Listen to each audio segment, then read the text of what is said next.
From year to year, the moon never seems to change. Craters and other formations appear to be permanent now, but the moon didn't always look like this. Thanks to NASA's Lunar Reconnaissance Orbiter, we now have a better look at some of the moon's history. The moon likely started its life as a giant ball of magma formed from the remains of an impact on Earth about 4.5 billion years ago.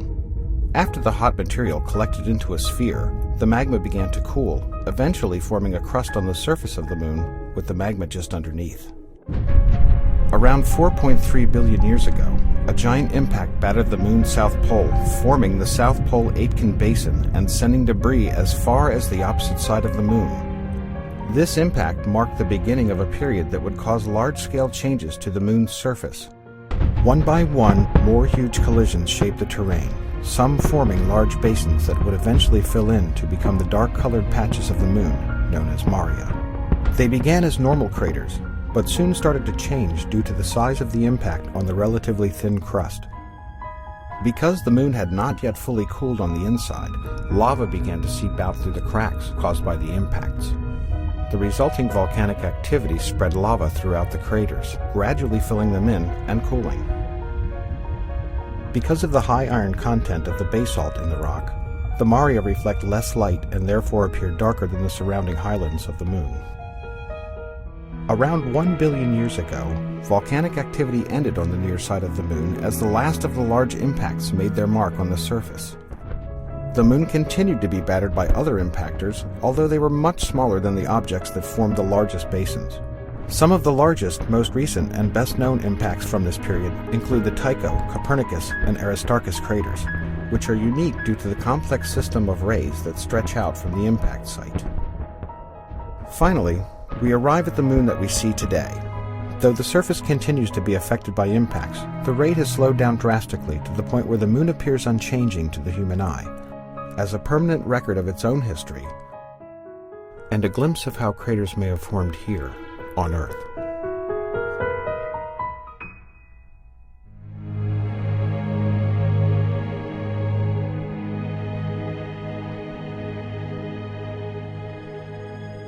To nearly everyone, the moon appears to be a sterile, gray, unchanging world.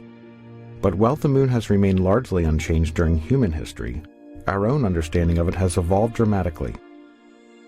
Thanks to new observations, we now have not only unprecedented views of its surface, but a whole new tour of the moon that shows how both it and other rocky planets in our solar system have been shaped over billions of years. We'll start with one of the largest impacts, Oriental Basin, a feature that's as wide as the distance from New York City to Cincinnati. Using new elevation measurements, we can clearly see the effects of what is likely the last giant impact event in lunar history, with its outer mountain rings rising many kilometers above the lowest points inside the crater.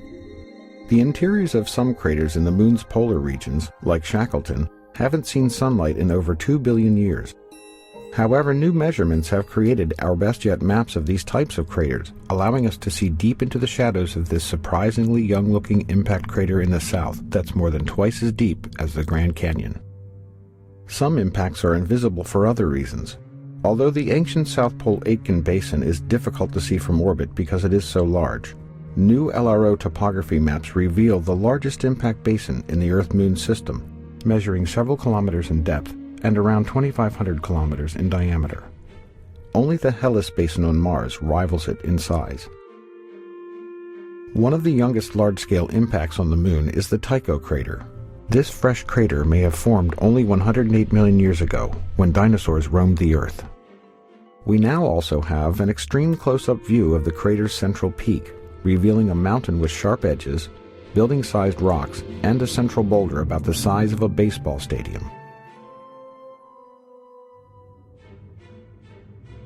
The Aristarchus Plateau is another recent lunar formation that has long interested scientists and astronomers.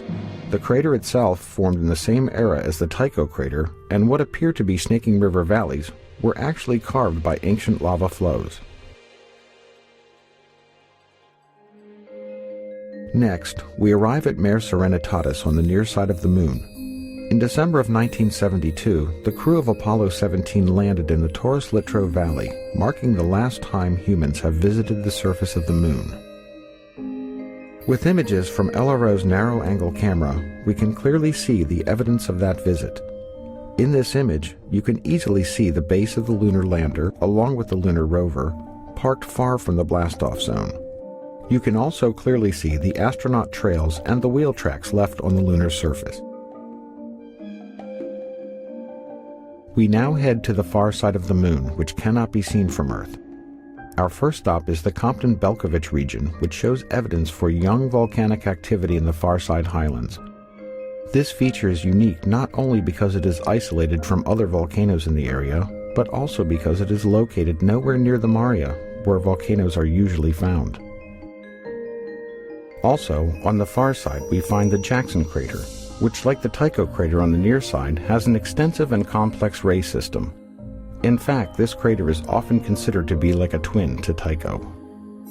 Finally, the Tsiolkovsky crater stands out as an excellent example of a far-side crater filled with a sea of ancient lava, known as a mare. It is particularly interesting to scientists and other observers because of its isolation from other similar craters, as well as its beautiful central peak. As we continue to study the Moon, our understanding of it improves, giving us new insights not only into how it has evolved over time, but also how other rocky planets in our solar system have come to look the way they do.